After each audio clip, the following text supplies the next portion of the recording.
Imagine a yoga community where everyone feels welcome, encouraged, and supported in their practice. That's the kind of community I want to be a part of. In this video, we'll explore the complexities of creating an uplifting yoga community, highlighting the importance of avoiding competitive energy and creating a welcoming environment. Say hi, or at least smile to people when they walk by or when they put their mat down next to you. I had a student just this week tell me she practices online, and this was her first time coming into a public space because she felt intimidated, like everybody has their space, everybody has their outfit, they're very rigid. We can do better than this. Greet people, make them feel welcome. If you're going to get yourself a block, grab one for the person next to you. Even if they don't use it, it doesn't matter, that's not the point. To be welcoming and inviting, this is really the spirit of yoga and creating healthy communities. Help others feel like they belong, especially beginners.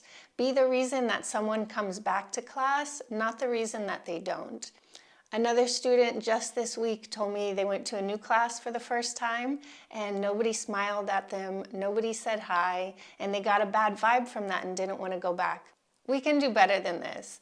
We love yoga, we're happy to be there, we're grateful for these bodies.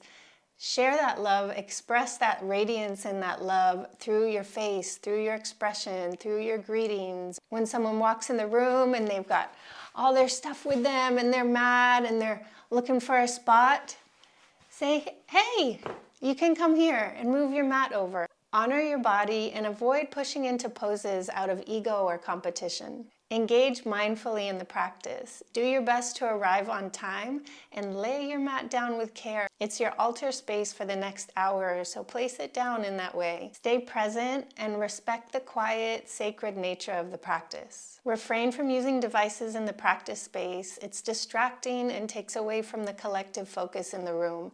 It's totally understandable if there's something you need to do on your device, but do it in the lobby outside of the practice space, not while you're sitting on your mat. If you know you're a student that frequently comes into postures that the teacher is not currently teaching and the room is not currently practicing, kindly place your mat in a discrete area of the room so you can continue practicing in a way that your body needs without distracting or disturbing the people around you. If you're a teacher, emphasize progress over perfection. Encourage your students to focus on their own journey rather than comparing themselves to other people in the room. Say these things out loud. Don't assume that people know them. Celebrate consistency in practice, not just poses. This is something I frequently address with students.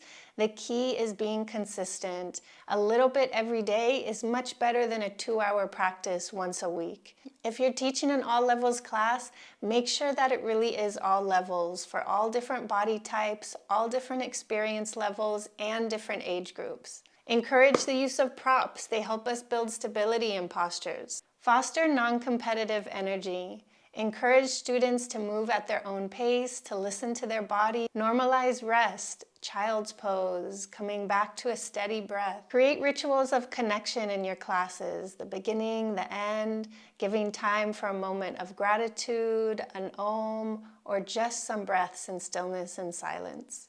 And very important as teachers, model humility, lifelong learning, and a commitment to a dedicated, sincere practice. Share your own experience with vulnerability and honesty and continued growth.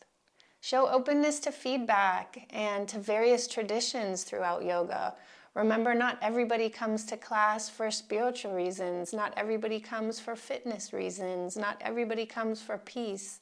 There are many different reasons people come, and the more welcoming, opening, and inviting our classes are, the more people that can benefit from this powerful practice. Avoid judgment, commentary, or gossip on other students' practices or other teachers. And a few things that apply to everyone: practice ahimsa, non-harming in our thoughts, in our speech, and in our actions. Appreciate the shared space and the gift of practice.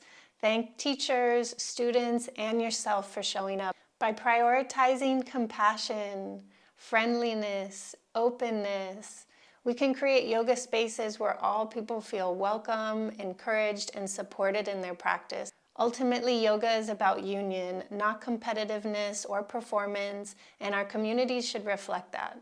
Let me know how you create a welcoming environment in your space and encourage the people around you to keep practicing.